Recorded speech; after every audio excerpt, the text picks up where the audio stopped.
This is the Joe Gaither Show on BamaCentral.com.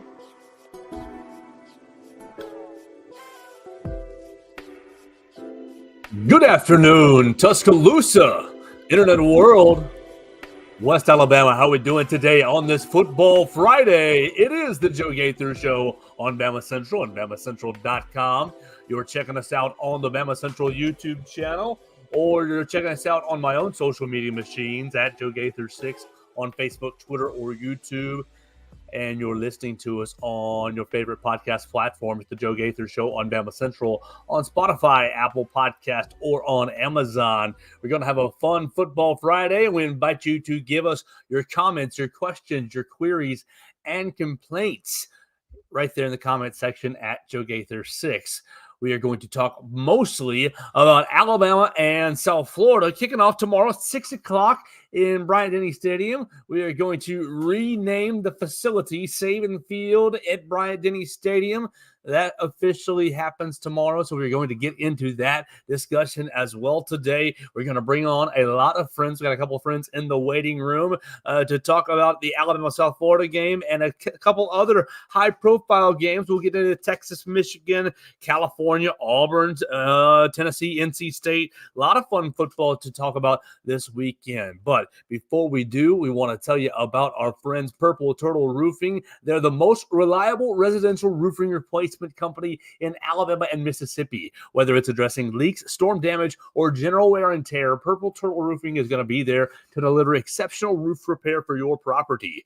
Purple Turtle Roofing is the leading expert in local residential roofing solutions, specializing in providing unparalleled service and quality craftsmanship for all roof replacement needs. Call Dustin Foley and his team today at 877-PT-ROOF-5 for a free roof inspection. That's 877-787-6635 to schedule your appointment, and one of their qualified employees will come check out your roof for free and make sure you're prepared for any and all of life's storms. Check them out online today at roofturtle.com. So, let's have a lot of fun on a Football Friday. Let's talk to Katie Wyndham, Hunter DeCiver, and Will Miller. You follow them at Katie Wyndham at Real WB Miller and at Hunter DeCiver on the Twitter machine. They make up most of the brain power at BamaCentral.com. Alabama Crimson Tide on SI. How are we doing today, Katie? How are you excited? Week number 2 in college football. How are you?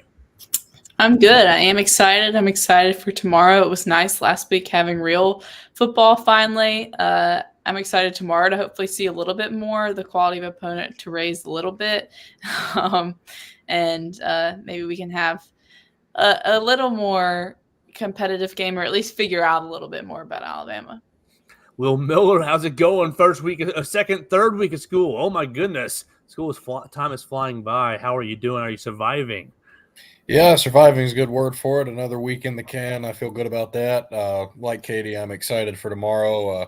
We were both present at the game last year in Tampa, so it'll be interesting to see what this game has in store for this second offering. I guess rematch. A lot of anticipation you wouldn't necessarily expect from this matchup that was kind of created by what we saw over in Raymond James Stadium around this time last year. So I'm ready to go. We can only go up from last year from a game perspective and just a game day as a media person perspective from last year's game. We can only go up. What did y'all do during the delay? What did you do during the delay, Katie? Did you have a book with you? You usually do somewhere in your bag, or did y'all do anything? I think that day I didn't bring one, and I also didn't have any food in my backpack, and my lesson from that day on is to always have some sort of snack in my bag, because they did not have any food. They gave us a pregame boxed meal and then nothing else. No snacks, no halftime meal, no we're in here for a long time, here's some food. And so we were all just chilling in the press box. And maybe they had on, I guess, TVs of other games, but yeah, that was my lesson learned of always, especially on the road when we're not in Bryant-Denny, always keeping food in my backpack. Will Miller, what did you do during your delay? I'm sure you it didn't faze you too badly. I just watched other games on my laptop for the most part. I no longer remember which. I thought the delay was going to be longer. To tell you the truth, everything Katie's saying is absolutely right. But they got a little bit of game out of the way before it started. So things were underway, and then it just was brought to a screeching halt. And then, like she said, there just wasn't a whole lot to it. But I will say this: the Coke from the machines there was exquisite, as Coca-Cola goes. So credit where credit's due. But yeah, no, it was. And the game was fun. I had a really good time. But that, however long the delay lasted, that wasn't my favorite segment of it. Hunter DeCiver, it'll be your first time in Bryant-Denny Stadium for the season. Obviously, you haven't missed too much. A big blowout against an inferior opponent. Are you excited for week number 2 in college football? Yeah, absolutely. I'm pumped for the whole week in general, but for Alabama's sake, I mean, we got this rematch, but we also have the Saban Field declaration. That's a big, big deal. So let's go back to we got a couple of thoughts on the docket. All you guys got the rundown. We want one thought. Last week, Alabama beat Western Kentucky 63-0. So it's a huge blowout. Obviously, it's an inferior opponent. Not a whole lot to take away from it. I want a single thought from the game, and we'll just go right around the circle clockwise, starting with Katie Wyndham. What was your one takeaway, your one thought from last week's blowout win against Western Kentucky? My computer was just freezing a little bit, so if I freeze, y'all just move on.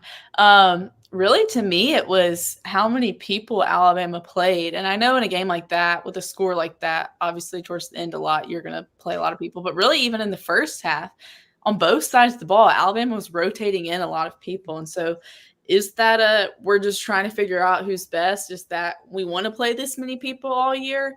I talked to my linguist earlier in the week, and he had talked about what he learned when he worked for Mike McCarthy in the Cowboys, and just about how long the college football season is now, how many people you need to have ready. And so I think it's a little bit of that. And then also I think, with the portal these days, I think you want to play as many guys as possible and keep them happy. And, oh, look, you played week 1. You could play the rest of the year. Don't enter the portal. And so I'll be interested to see. That was kind of my big takeaway from last week, is how many guys they played, and then to see if that kind of continues moving forward.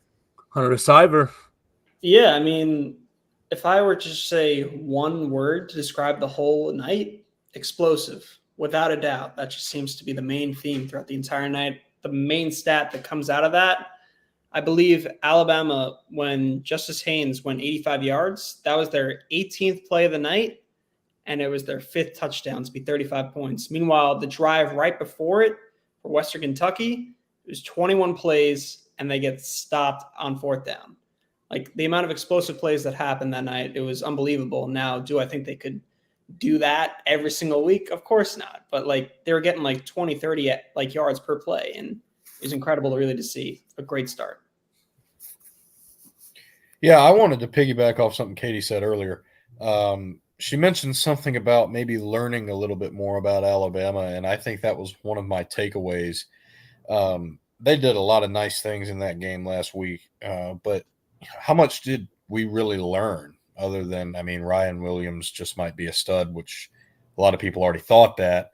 You knew Justice Haynes was poised for a breakout kind of year.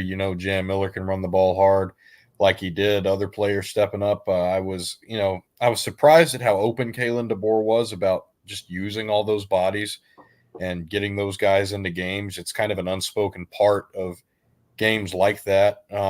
But was there tons of new ground broken? I'm not entirely sure. And that's something I'm looking ahead to this week. Maybe my assessment will be different. All right, so we're hanging out and we're trying to wrap up Western Kentucky week, and I want to go back to Katie's thought, and then we'll dance around with Hunter's thought as well. Katie asks about or discusses, really, and I think is the main discussion for the game, how many people played during critical moments in the first half. You got before halftime, 21 defenders playing for Alabama, and obviously 11 starters. So you're bringing in backups at multiple positions. And her question is basically, are we going to see this all year, or was this just for the first week and just because you played Western Kentucky and just because you blew them out? And so, guys, will what do you think?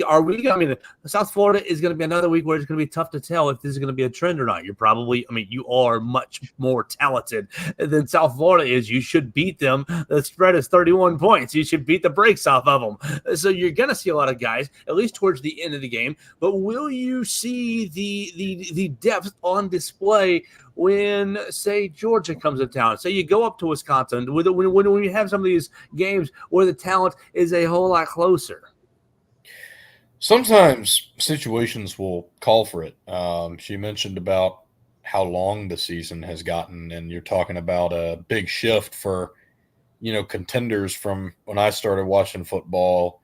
Your absolute maximum was 14 games, and most teams didn't play that many, or at least some teams, to now, and your low end is 12, to now you have 17 is your potential maximum number. And in football, that is going to take a lot out of you. It's not the NCAA tournament in basketball where you're playing 3 extra games and maybe you don't get as banged up. You're going to get banged up after a football game. And so I think it's important to get those pieces in, even if they're rotational pieces, role players, if you will, to get those people game reps.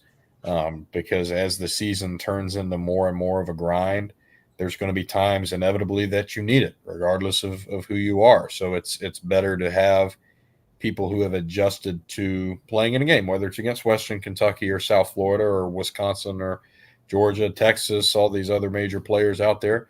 I think it's a positive for this team that if they have the amount of people that they can plug and play well, I do think the coaching staff is keen on figuring that out in any case, and that's what you saw last week. And I do expect that you'll probably see some of it this week. Hunter, do you think we're going to see this depth on display when Georgia comes to town? You're going to see, 4, 5, 6 defensive backs in and out of the action when the game's tight against the Georgia Bulldogs? Well, against Georgia, no. I feel like the starter's got to be out for the entire time. But just in general for other games, when you look at our schedule, there's definitely some teams that are going to be, I guess, for lack of better terms, an easy game, an easy victory. But you got to remember, these are all D1 athletes that they're going against. They're going to have tired legs. It's not going to be smooth sailing, even if they win 63-0. It's good to have all these other guys, these freshmen and sophomores play. That way you have tired legs, rest for a little bit, and even finish games early. But also for those new guys, you get to see a glimpse of Alabama in the future. All right, we're going to dance around with Hunter's one big thought, the explosive plays that we saw in Bryant-Denny Stadium. 85 yards to Ryan Williams, 85 yards Justice Haynes, 39, 40-yard run for Jam Miller. You had it all over the field. 55-yarder, another one for Ryan Williams. It was just all over the field. And obviously, quarterback Jalen Milroe had 2 big old runs as well. We're going to throw it to you, Katie, and talk about the offense and dance with whether it was, okay, you're playing against Western Kentucky, it's an inferior defense, or whether, okay, this is what we expect to see all year because Alabama is basically schematically and out athletically speaking against the other defense. Basically, is Alabama going to be able to continue to rely on or utilize explosive plays throughout the rest of the season because it was good scheme, or was Saturday more because, okay, Western Kentucky, you can't hang on the field athletically with Alabama? I think they're going to keep utilizing them, but I think Kalen was kind of asked about this on Monday, I guess, and about the deep balls and big plays. And it's not how they draw it up necessarily. It's kind of like it's not like it was Jalen's first read to do a 50-yard bomb to Ryan Williams that ends up being a around 80-yard touchdown. It's kind of how the play develops. So I don't think that Kalen DeBoer is an offensive mind. Is that all he's drawing up every week is explosive plays? Obviously not. I think there will be times that Alabama will hit big plays. It makes me think of I guess it was probably like the 2018 and 2019 seasons when Tua was the quarterback. And it seemed like every game Alabama would score on the first or second or third play with a big touchdown. And did that offense rely on those? No. But did they happen a lot? Yeah. And I think we could see that happen with this team. But yeah, it's also, of course, going to depend on the quality of opponent. And I think tomorrow we'll see more sustained drives, kind of going back to the beginning of the show. Last year, it was almost just impossible to wrap your mind around how bad the offensive drives were, that series after series, the offense would go out there and do nothing against USF. I think we'll see a little more success tomorrow. All right, Will Miller, your turn with Hunter's thought about the explosive plays, and they were impressive on Saturday night in Bryant-Denny Stadium. What do you think about maybe the concept that the Alabama fans always feel like they have to find something to complain about? Because in this time and in this instance, it's, well, maybe Alabama scored too fast. I think you've raised two different issues here, Joe. With Hunter's thought, I think that it's certainly a strength. We've seen offenses throughout the years and various teams that don't have the ability to go downfield quickly, even if they wanted to. We have seen teams lean on it a little bit too much and it come back to maybe bite them in the backside in a key moment or two. As a Chicago Bears fan, Joe, I think you're familiar with either. As to Alabama fans finding anything to complain about, I feel like that's as existential of a truth as the sky being blue, because that's something that you're always going to see time in and time out. I mean, you have people belly aching about, multiple 80-plus yard touchdowns in a single game, when earlier that same day they're belly aching about having a new coach, not being sure about things. I mean, it's just like the hand on the clock moves over to the next 5-minute interval in some respects. And I think you're going to see more of this offense as different teams, different defensive packages, and certainly different talent levels. No disrespect to Western Kentucky line up opposite this Alabama team, but there will be a time for that. And maybe that time's this week. Maybe it's in the near future. I mean, it'll obviously probably be in Madison coming up here very shortly. But I mean, I think these things will unfold. Not everything's going to happen overnight. And maybe the team's not all the way developed either way. It's week one. We don't know. I think that's not the end of the world either. All right, I'm going to give everybody a chance to put on their Alabama fan hat or their complainer hat or even their coach's hat, whatever kind of angle they want to take. But Alabama cannot stay the same from week one. Alabama has to improve from week one to week number 2. Even though it was 63-0, you got to look inside the game a little bit. What are the ways that Alabama needs to improve? Everybody gets one way or their one way. What is the number one way that Katie Windham wants to see Alabama improve from week number 1 to week number 2? I mean, it's hard from a 63-0 game to say like there's things from that game itself they need to improve on. But like, I mean, if I'm thinking of a specific thing from that game, obviously the fourth down defense wasn't. They got this stop, in the red zone on fourth down, but had given up 2 before that. And I kind of joked in the press box before that last play happened that if Alabama gives up this fourth down, their fourth down defense stats for the year are going to be shot if they start out 0 for 3. But so I think maybe the defense doing a little bit better job of getting off the field, and then the offense sustaining a little bit more. Hunter? Yeah, I mean, kind of piggybacking what Katie said, I feel like the time of possession, although Alabama dominated on the scoreboard, they really couldn't get off the field too often on defense, besides a few fourth down stops and a few punts later on in the drive.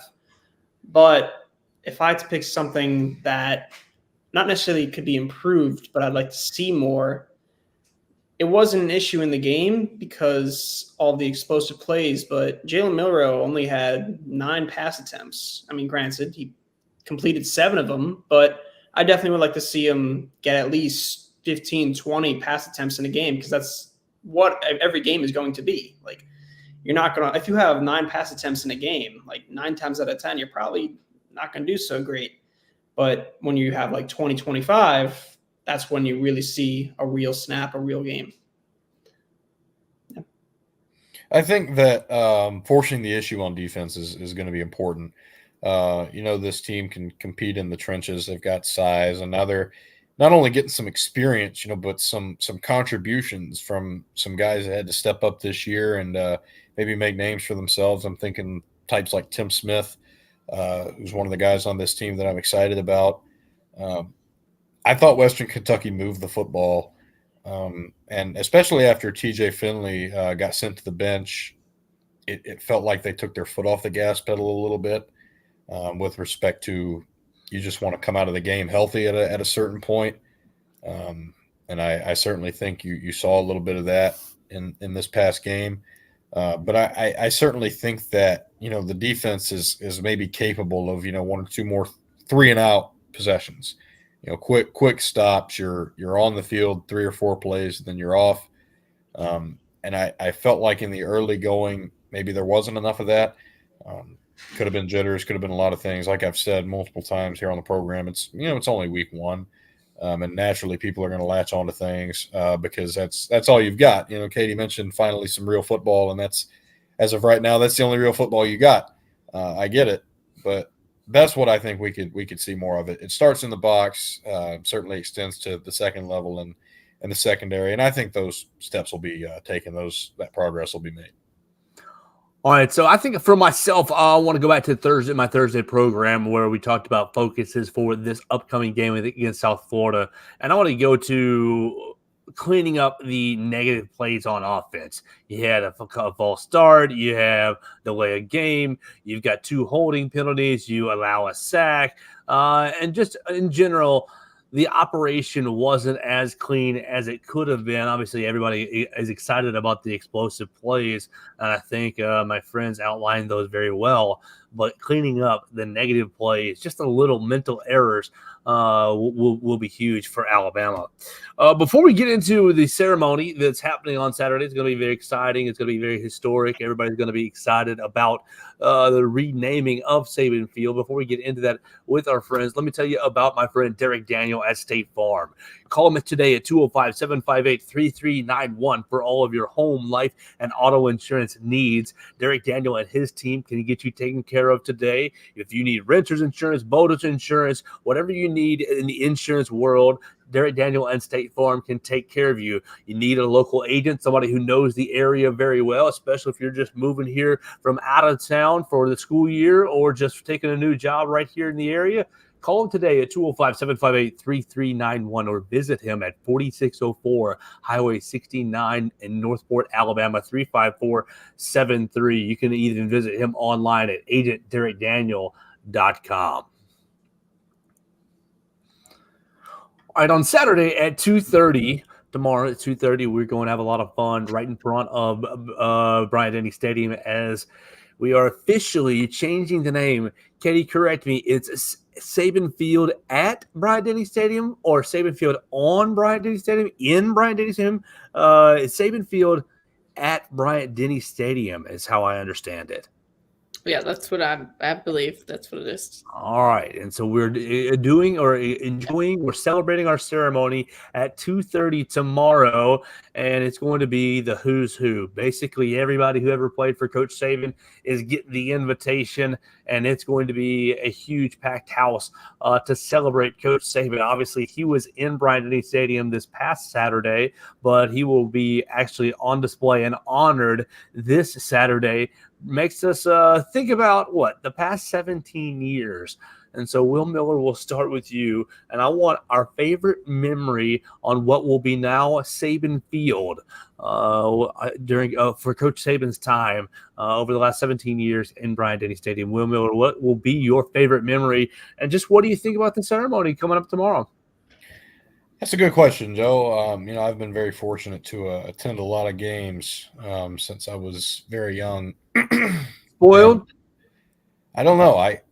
One that comes to mind immediately is the 2012 Iron Bowl. Watching one of the worst SEC West teams of any of our lifetimes come in, and as a 10-year-old kid, they're your hated rival. And obviously, since I got in this business, I've taken the fan hat off. But back then, not so. Really enjoyable watching 49-0, and it was pretty unceremonious, but the game played out how you thought it would, but it was really enjoyable for what it was. The weather wasn't too bad, pretty clear day in late November, not too extremely cold. I went with my dad. We both had a great time. I was also at the 2014 one, which was obviously a lot more theatrical, but yeah, that 2012 Iron Bowl, off the top of my head, that one's one of my favorites. Me? All right, cool. I didn't know the order, but all right. So I came to Alabama in 2019 as a student. I'm from Long Island, so college football wasn't a huge part of my life exactly. It was more NFL. So I'm only going to really go from 2019 up until now. My favorite game, even though Alabama lost, is going to be Alabama versus LSU in 2019.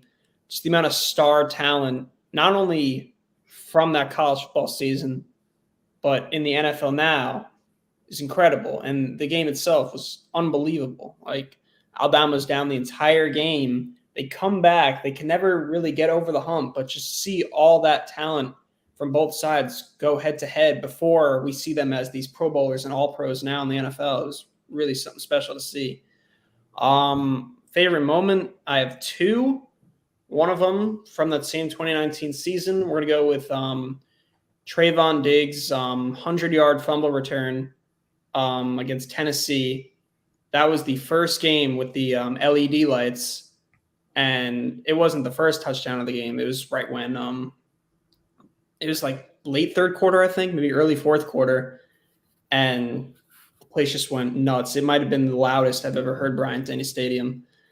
And the second loudest, I'd say, which is another moment here, I'm going to go with Alabama versus Texas A&M. I think it was 2022 with the whole Jimbo Fisher, Nick Saban beef. And it came down to the last play, and it was a forced incompletion in the end zone. Like, it was only like A&M only needed 2 yards to go, and they couldn't get it. And it was so loud, and it was unbelievable. So those are my three answers. Those are some good ones. I've forgotten about some of those because I feel like really once you cross over to the media side, I feel like I remember games differently. But really, I think when I think about Saban memories and Bryant-Denny, I really think about the early Saban days because really I think you could say from 2012 on, it kind of just got to a point where you just rolled up to Bryant-Denny expecting to win. And it wasn't like, even if it was a good team coming to town, you still just knew or thought that Alabama was going to win. So, one that sticks out the most that I enjoyed a lot at the time was the 2008 Iron Bowl. Growing up in Montgomery, Auburn having won 6 in a row at that point, not just winning them, but shutting them out, blocking that field goal, getting to go back to school and brag to all the Auburn fans. That meant a lot to me at the time. One of my most vivid memories in Bryant-Denny is the 2009 LSU game, and I can still picture Julio running down the sideline on that play and just how loud it got at the time. And then really the 2013 LSU game, when AJ jumped into Saban's arms after the game, I remember we were all just, that was the last big roadblock on the schedule. And so after Alabama won that game, it was just jubilation because we thought for sure Alabama was on the way to a three-peat, and then unfortunately, the kick six happened a couple weeks later. But at that point, LSU seemed like kind of the last big test, and I remember Bryant-Denny was pretty hyped for that game. But then also the game of the century in the 2019 LSU game, I remember even though Alabama lost those games, just the environments in Tuscaloosa that day. In 2011, all the celebrities that were there, and then in 2019, obviously Trump was there, which from a media, that was my senior year of college. And I covered that game for the AP. So I sat in the student section for some of the game and was down on the field at the end.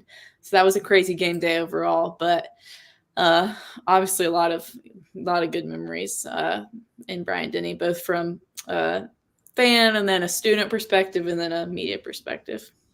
That 2019 LSU game, I remember, Joe will probably find this story funny. The week before that game, everybody was so excited for that game as the season progressed, and it was pretty clear what LSU was because they got some hype the year before, and even after Florida trounced them beat them in the swamp, had a pretty decisive ending to that game, and then Alabama kind of took the wheels off in Baton Rouge, and one of the rare non-competitive Baton Rouge games of that series. The week before the 2019 games, we were all going, me, my mom, my dad. My sister does not care about football, never has. Very disappointing, all of us. I did not have my best showing on a biology test 5 days before the game and was thinking, I just hope my parents still let me go to this stupid football game. And luckily they did. But there was some pins and needles there before that. But a very memorable time overall, like Katie and Hunter both said. Well, y'all hit a lot of the ones that were on my sheet. Katie, you hit the last few that were on my sheet that just mean a lot to me. My freshman year at the 36-0 game, the 36-0 All Iron Bowl, and then the LSU game. I had went to the restroom, and by the time I was in the walkway, walking back up to my seats, Julio Jones was catching that screen pass. And so the stadium just fell down around me. It was just, pandemonium.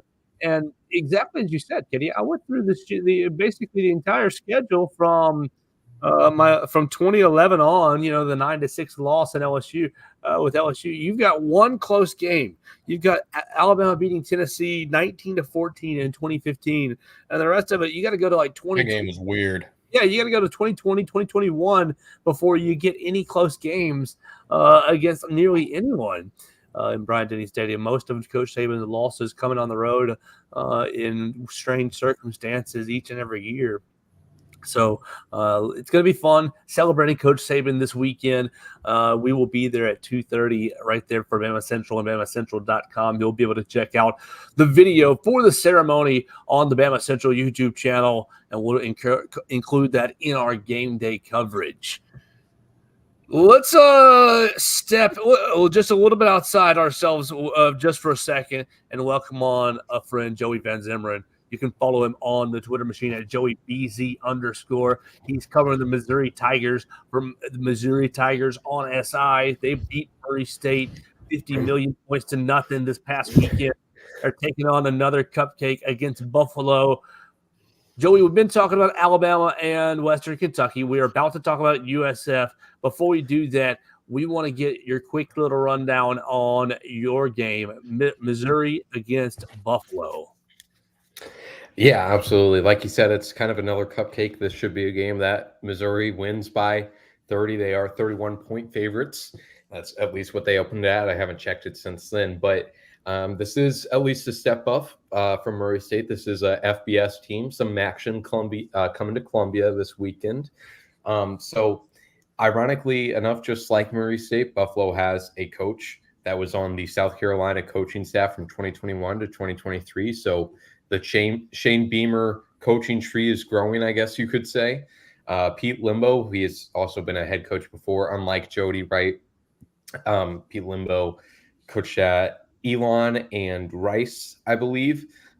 Really turned those programs around. Drinkwitz complimented his ability to recruit, build culture this past week.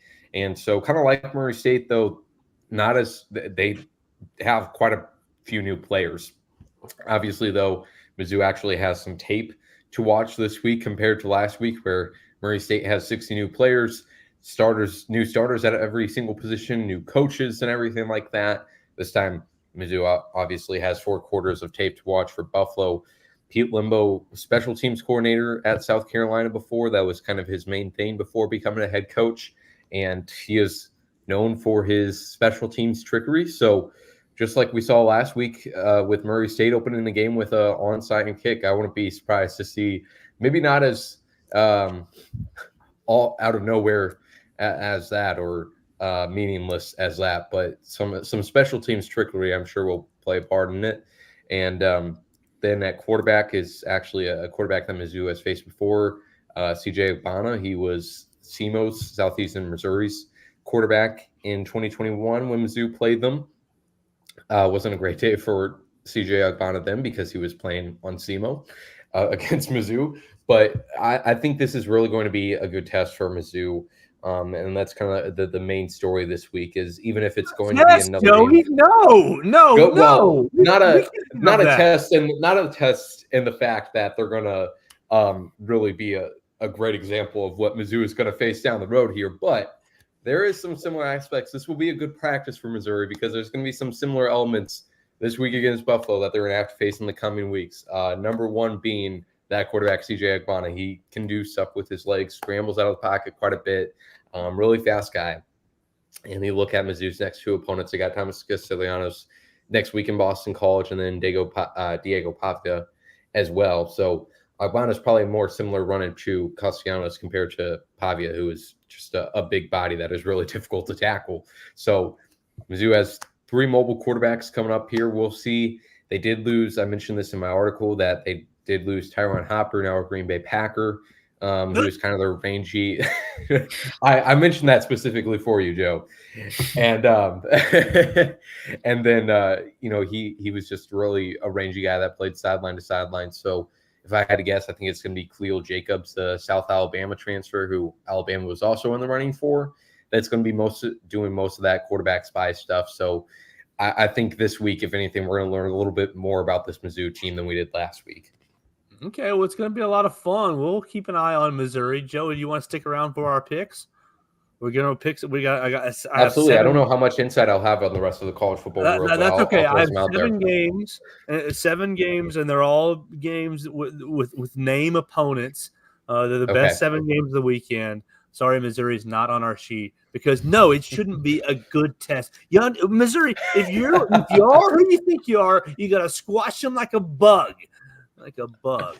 Well, all right, I got one question. They absolutely should. I got one question left for our sheet before we get into our picks.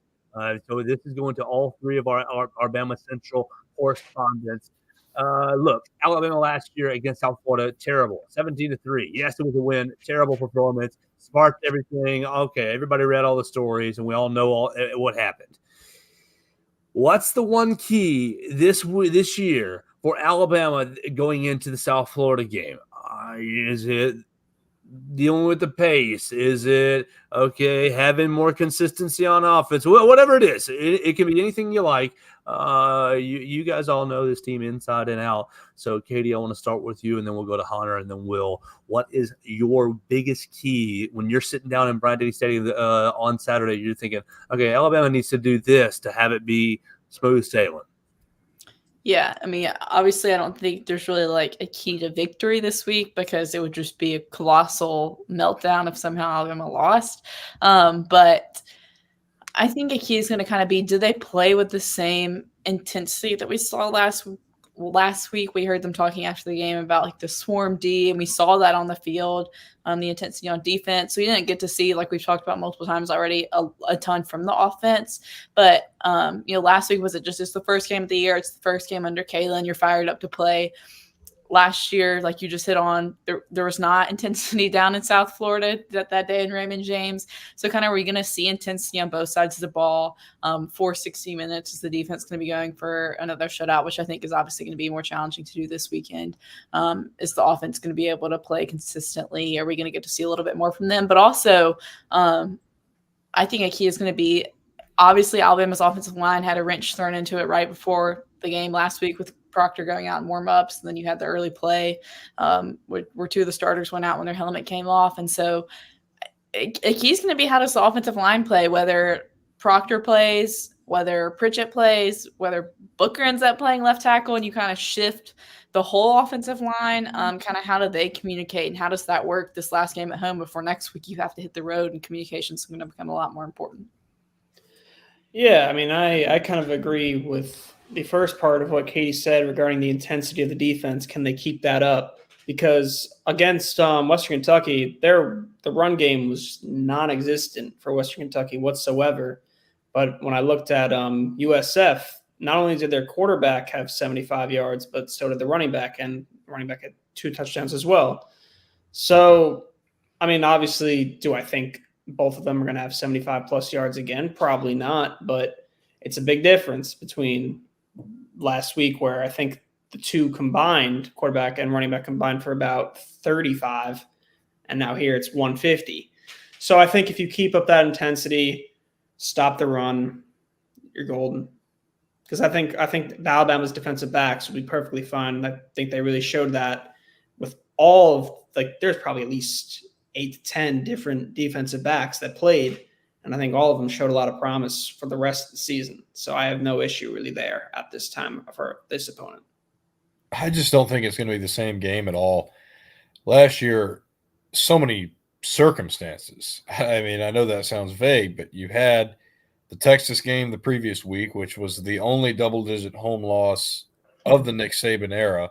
if I'm not mistaken. And it took that long, and it was to a team that good for that to take place. That's how rare that sort of thing was. Mentioned the home game dominance earlier in the show.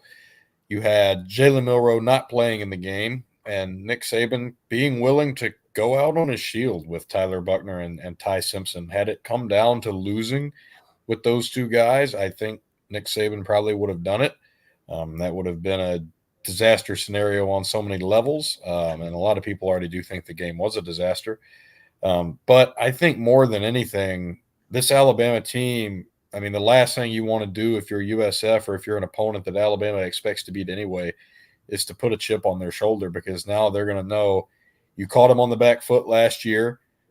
They don't want to experience that again. They don't want to go through the motions with you in such a way that the game is still in doubt 50 plus minutes of game time down the chute. I think that feeling is going to be strong. I think Jalen Milroe playing in this game makes a difference. They're still going to have an answer for Byron Brown, and Alex Golesh's scheming has proven to be a challenge, obviously, as we've seen in multiple capacities, whether it be USF, whether it be Tennessee 2 years ago, obviously coming to mind. And Byron Brown is one of the best quarterbacks in the group of five. He's number 2 on my list behind Caden Salter over at Liberty. But you ask yourself, is that going to be enough? I don't think it's even going to be close this year.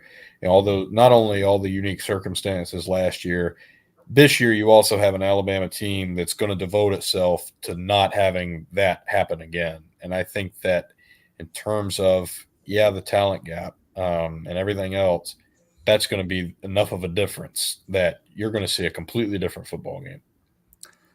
Yeah, I think I'm with you, Will. I think that you captured the intensity that Will and Hunt, that Katie and Hunter outlined, and you kind of clean up some of the offensive mistakes that I outlined earlier in the program. Then you're going to be cooking with a lot of gas. The defense really, really impressed me this past week with its intensity. Obviously, it was Western Kentucky, and I do acknowledge, and I do think that TJ Finley flat out quit on his team. So it did help the Alabama defensive performance. But with that kind of aid, even with that kind of aid, I was impressed with Alabama's kind of ability or tendency to fly around defensively, even on some missed tackles. There was guys missing tackles because they were flying past the ball carrier, running, which helped on certain instances. And so I'm very curious to see if that continues throughout the rest of the year. And if it does, then I think the offense – any opponent. I know you got big time opponents with Georgia, and you got big time opponents with Tennessee and Oklahoma. You got a lot of you guys know them all on the schedule, but I think the offense is going to be just fine the whole year. And so it's going to be kind of how the defense is able to deal with a curveball with the speed, because I think that if they're able to get off on a good first down, if they're able to get to second and six or less, they're going to start rolling, and that's going to be fun to see how Alabama deals with that, how Alabama deals with a dual threat quarterback and a fast paced offense, 2 elements that Alabama under Nick Saban really struggled with. I think it's going to be really interesting tomorrow night in Bryant-Denny Stadium. All right, y'all want to make some picks? I got 7 games on our sheet. Before we make our picks, I want to tell you about Druid City Music Hall. It's the premier place for live music on the Strip. I was in there last night for about 30, 40 minutes watching an artist who had a pretty good little show, so it was a lot of fun. Tonight, it's going to be Zach Hood on the Strip. Zach Hood will start his program at 8 o'clock, and then they got shows next week. Tyler Braden next Thursday with Waylon Wyatt and Baker Blankenship next Friday right there at Druid City Music Hall. It's the #1 place for live music on the Strip. You can check them out online at druidcitymusichall.com and check out their lineup, druidcitymusichall.com/shows. All right, Joey, we're going to put you to the test. Everybody last week, how many games did we pick last week? 5 games. We all went 5-0. We went 6-0. All of us went 6-0. And so we've got 7 this week. We'll see how we do against the spread. Katie especially went 7-0. So here's what we're going to do. We're going to go in order on the timeline. Sorry, I don't have Missouri on here, Joey. I think that would be a waste of our time. I do too. Katie, let's start with Texas at Michigan, the game day game. Number 3, Texas is at Michigan. Texas, it looks like a 7-point road favorite. What do you think? That's going to be a lot of fun before we have to go over and get our workday started.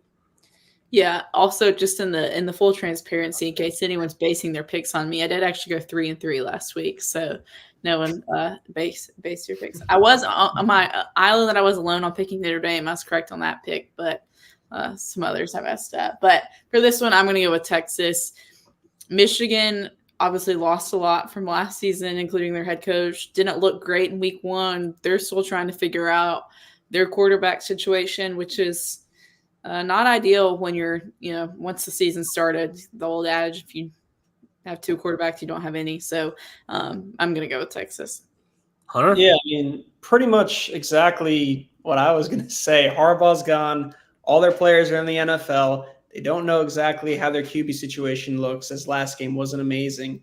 But when I think about this, they're now in the big house. Were they home last week? Yes. Okay, so they've already had their home opener. But regardless, I'm going to pick Texas here. Quinn Ewers, I'm going to say this right now.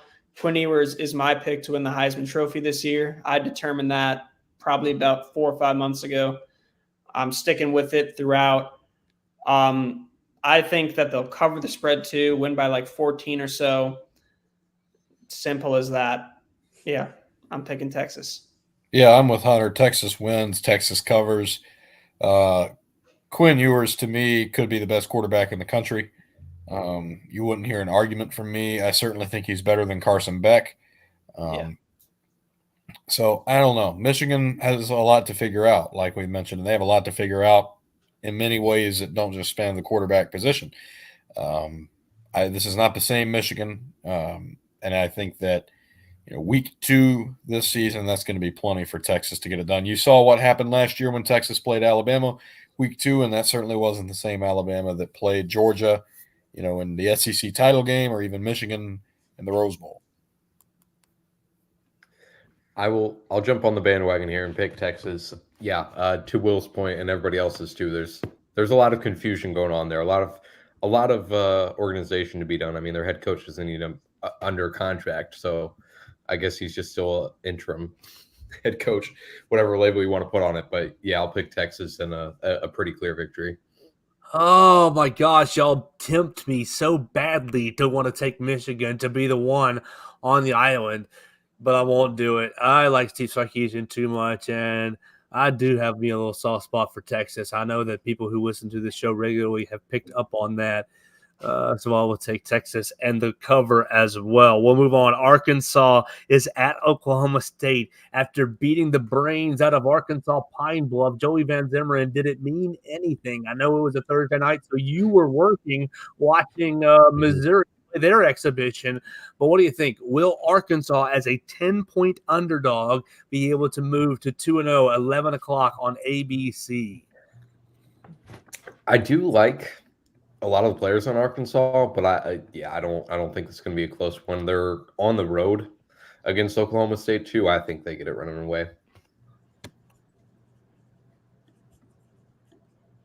Will Miller, asleep at the horn. Arkansas at Oklahoma State. Oklahoma State, 10-point favorite, 11 o'clock ABC. Go. You're on mute. We can't hear you. Hunter DeCyver, pick it up. All right. Very simple. There's one name, Ollie Gordon. Simple as that. 3 touchdowns last week. Last year's Doak Walker Award winner over Cody Schrader, who I honestly think he definitely could have gotten it for Mizzou. But yeah, simple as that. Ollie Gordon at home, favored. I'm definitely picking Oklahoma State. Circle it back, Will Miller. Yeah, Oklahoma State, I think, is going to win this game, and I don't think the environment is going to make tons of difference. And Ollie Gordon, to me, yeah, I'm with Hunter. I'm on his hype train all the way. Arkansas, I don't know. I don't think games like you saw last Thursday for Arkansas really show you a lot. And I thought there was plenty of content coming out of that game, like the Arkansas running back waving at the cheerleaders. That was absolutely hilarious. Oklahoma State, they've kind of had some adjustments. You know, a couple of years ago, they had one of the best defenses in all college football, which is crazy to say that about a Big 12 team. Yeah, but the year Derek Mason was there, they were absolutely outstanding. I don't think that's their reality anymore, and it's not just because Derek Mason is now the head coach over at Middle Tennessee, replacing Rick Stockstill. God, it was a heck of a carousel last year. But anyway, Oklahoma State wins. I don't know that they have as difficult of a time, you know, with all this Billy Napier, this, that, and the other. I think we understate the temperature of Sam Pittman's seat coming into this season. And if he's able to win this game, maybe that cools off a good bit. I don't think that's going to happen, though. Sorry to keep it boring, but I'll actually just keep it simple and say Oklahoma State. I'm with you, Katie Wyndham, and I love you, the simplicity. Oklahoma State, oh my gosh. Arkansas, what you did last week doesn't matter for anything. So Oklahoma State is going to win, in my estimation, and cover the 10-point spread. And yes, Will, I do hear your Sam Pittman hot seat, but I think that there is a small unspoken agreement between Sam Pittman and the administration that this will be the last year no matter what. So they're going to let him ride out the whole year, and then he will retire. He will resign gracefully, and that will be the end of Sam Pittman's run. As long as it's not on a motorcycle, it should be pretty graceful compared to Arkansas standards. True. Okay, let's move to another Power 4 game in the SEC versus the Big Ten. Cal is at Auburn. Auburn beating the brakes off of Alabama A&M last weekend. Auburn as an 11.5-point favorite. We got to send the wheel the other way. So, Katie Wyndham, you're going to start us Auburn with an 11.5-point spread against California. I believe it would actually be SEC versus ACC. I know it's confusing. Oh, gosh.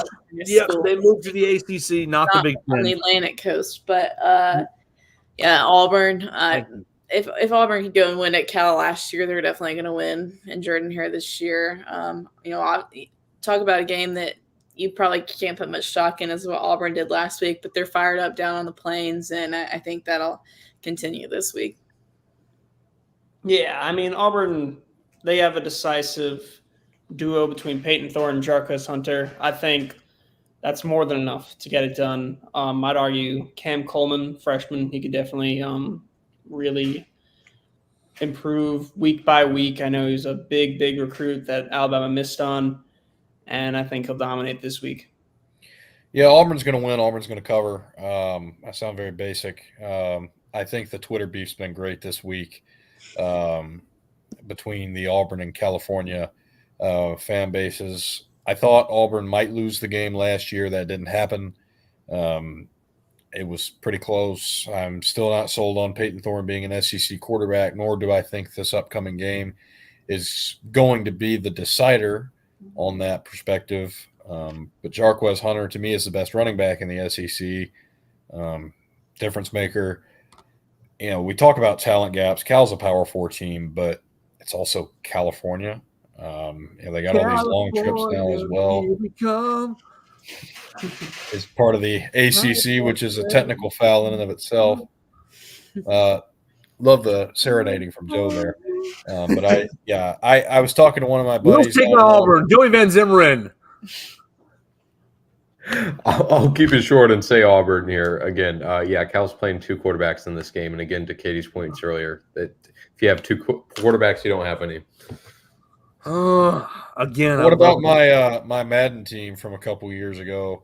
I'd swap out Matt Ryan and Matt Schaub just for fun. So you could have like Matt squared. I don't see the reason. Yeah, that was Matt the joke in the game. Okay, they did well. Of course they did well. Okay, I want to pick California, but I'm not going to do it. I'll take Auburn with everybody else. Auburn 11.5. Okay, the only SEC game of the weekend, ABC 2:30 on ABC. Wow. ABC. Oh my gosh. South Carolina at Kentucky. What a terrible game that they get to start with ABC. Kentucky is an 8.5-point home favorite. Goodness gracious. Wildcats, Big Blue Nation, going to beat their brains in. Joey Van Zimmerman, you're up next. I'm taking Kentucky. We'll just make it clear. And the 8 points, 8.5 points. So what do you think? South Carolina at Kentucky. Lenoris Sellers, right? Lenoris Jenkins, Yep. Lenoris Sellers. Lenore Sellers, yep. I was really rooting for Lenore Sellers and one of his first starts here. I felt like Tyra Banks saying we were all rooting for you, Lenore Sellers.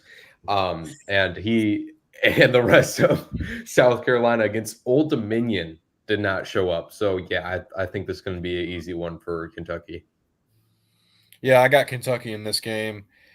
I'm tempted to not take the points just because I feel like out of some of these, you have to have something where maybe there's a little back and forth or maybe it's not so cut and dried. I don't know, though. I don't see it being this game. I think Kentucky, is a pretty good football team. But I think that's more than enough. Shane Beamer, another guy that may not have a job this time next year, depending on the fortunes of his team. He's a clown. And again, this is one of those games that maybe you could tip the scales one way or another in the early going of this season, but I think Kentucky's going to pull it out. Yeah, I'm piggybacking off the Shane Beamer stuff. I mean, he gets a good recruiting class year after year, it seems, and does absolutely nothing with it. Like, you barely beat Old Dominion last week. Meanwhile, Kentucky, Southern Miss isn't necessarily a powerhouse by any means, but they shut him out. That's more than enough for me to say Kentucky wins this game. Yeah, Mark Stoops thrives on beating mid-SEC teams or SEC teams that finish below 500 in SEC play, and this is going to be one of them. South Carolina, obviously, as y'all have all hit on, looked real rough last week. So sorry to keep it boring, guys. Maybe our next game we'll be able to spice it up a little bit, but I got to pick Kentucky. All right, maybe we have 3 more to go, and okay, we'll leave Alabama for last. The next one is Tennessee at NC State. This is in Charlotte, so it's a sort of a neutral site game. Tennessee, number 14 in the nation in the newest poll, is a 9.5-point favorite against number 24 NC State. Katie Wyndham, are we all going to get some splits here? Anybody going to back the Vols or anybody going to take the Wolfpack? Katie Wyndham, who are you starting with? I'm going to be honest. I don't know much about either of these teams. Off the top of my head, I don't know if I could name a North Carolina State player. I'm sure if y'all said one, I'd be like, oh, yeah. Grayson McCall. Oh, yeah. And even though it's in the state of North Carolina, I'm sure there will be more Tennessee fans there. So I'm going to go with the Vols. Yeah, I was, as a recruit, Nico Iamaleava.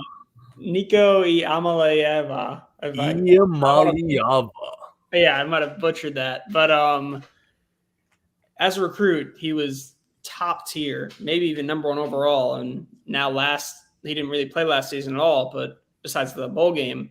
But week 1, he was unbelievable. Like, just ridiculous. Like, I don't think he's going to win the Heisman in his first season as a starter, but what? He's definitely like a dark horse. But I'd say like low on the list.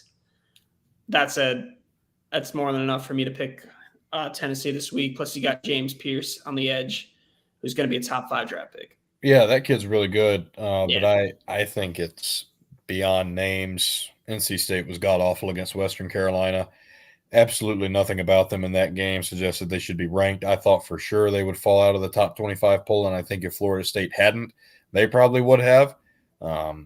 I have lost all faith in this team. I'm a big fan of Grayson McCall from his days at Coastal Carolina, in which I really enjoyed watching the runs with those teams. And Jamie Chadwell, who's now over at Liberty, doing a great job, went on. Seems like, though, that is a chapter of the past, and a great chapter it was. Mormons versus Mullets forever. But NC State, to me, is going to lose this game, and I'm taking the points. I don't care if it's at NC State.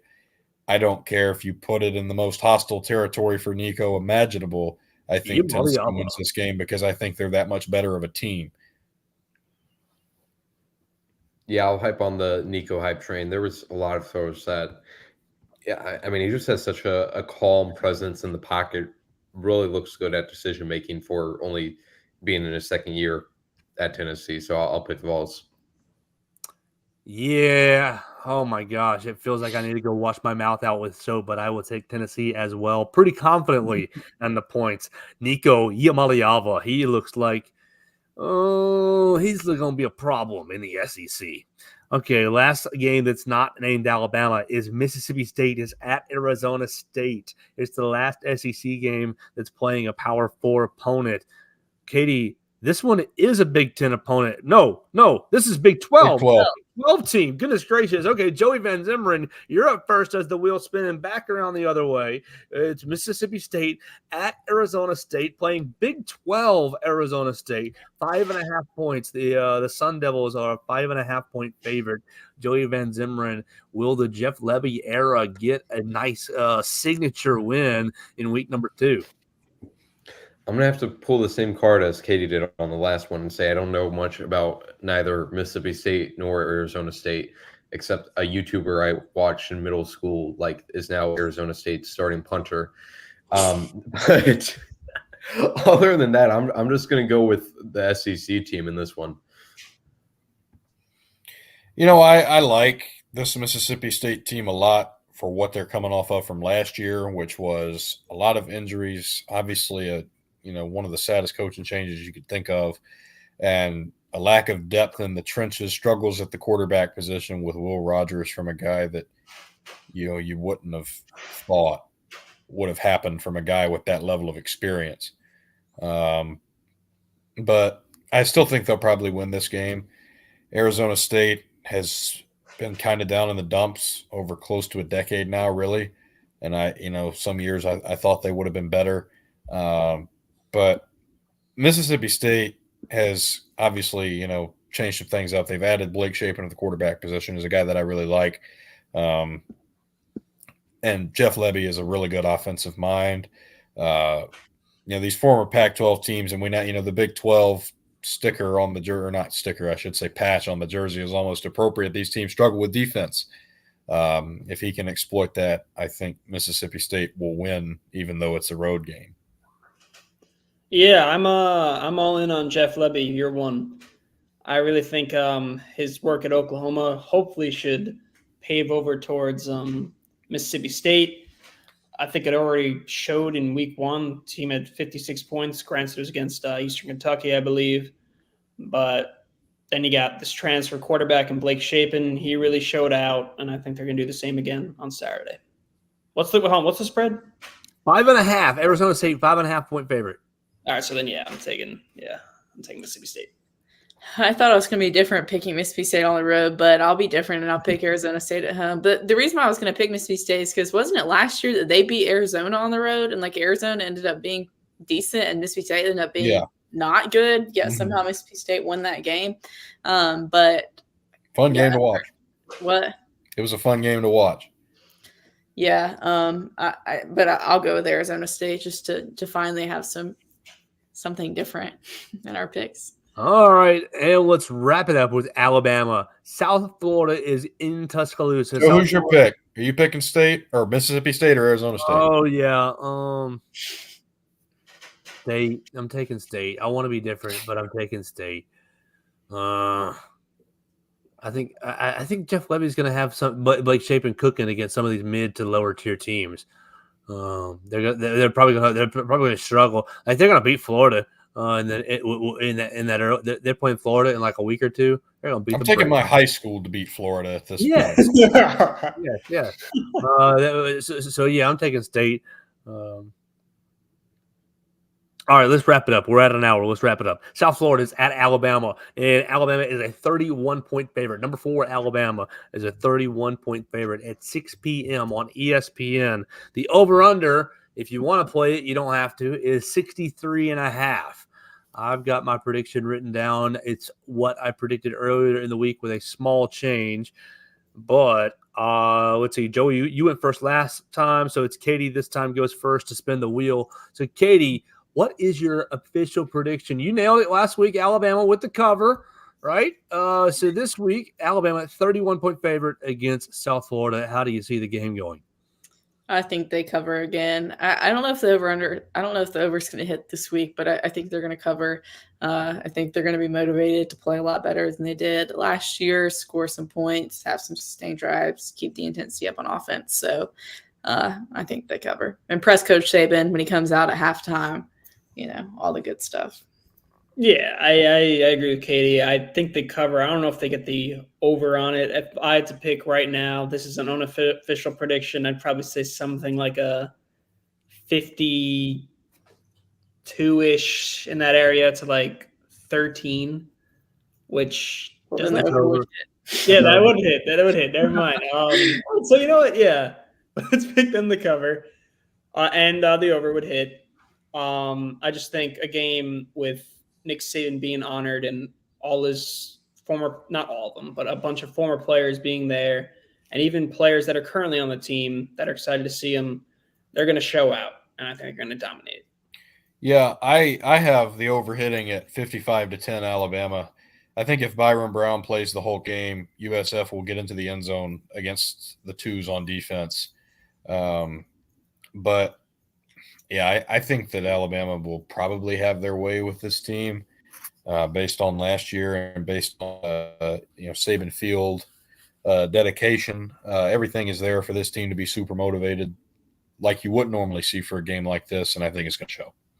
Real quick, Joey, slip in the Missouri cover or not? For the 31-point spread, no. Because I think they're going to put in their backups pretty early. I think it's going to be below 31 points. I think it'll probably be, I feel like 35. No. 10 feels right. Oh my gosh, Eli.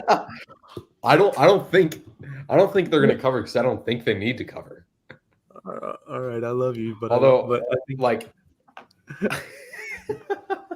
well, I mean, look, they got out to a 21 point lead, 21-0 within 5 minutes last week, which was fastest program history. That was coupled by an onside kick, coupled by a pick six. The coach played like a dumbass. That's well, I mean that too, but yeah. All right, well, shoot. I'm not arguing with you. It's your prediction. Missouri, if you want to be a playoff team, you better hope you cover against Buffalo. All right, you want to play out the Alabama line or not? You don't have to. I don't think I'd have any more insight to add than you guys, but yeah, I would say last year Missouri in their week 2 game. Did Alabama play a USF last year in week 2? 3. Okay, gotcha. Mizzou last year in week 2 played Middle Tennessee State, won by 4, took a last-minute defensive stop. So, thought kind of Stock similar still to what you guys are describing. That game. What was that? I thought Stockstill might have saved his job with their performance in that game. Yeah, I mean, it was a good job by Middle Tennessee State, mostly by Mizzou's fault. But yeah, so kind of what you guys are saying. Mizzou should be motivated for this game in the same way that Alabama should be to not let the same mistake happen. Well, I wrote down 55-14. I know I wrote down earlier in the week 55-17. Nice. I'm taking Alabama 55-14. That's the cover and the over. And that should do it. We've been here for too long already, and we appreciate everybody who has joined us on the Joe Gaither Show on BamaCentral and BamaCentral.com. You follow Joey Van Zimmern at JoeyVZ_, Will Miller at Real WB Miller, Hunter Deciver at Hunter Deciver, that's DESIVER. You follow Katie Wyndham at Katie Wyndham_. And I am at Joe Gaither 6 on all your social media machines. We are Bama Central. Follow us at Alabama Crimson Tide on SI. We're going to cover the game tomorrow. We will be in the stadium and the Nick Saban Field dedication early, about 2 o'clock. We'll be on the premises ready to cover all things Crimson Tide tomorrow. So keep it locked right here on the Bama Central YouTube channel and Alabama Crimson Tide on SI.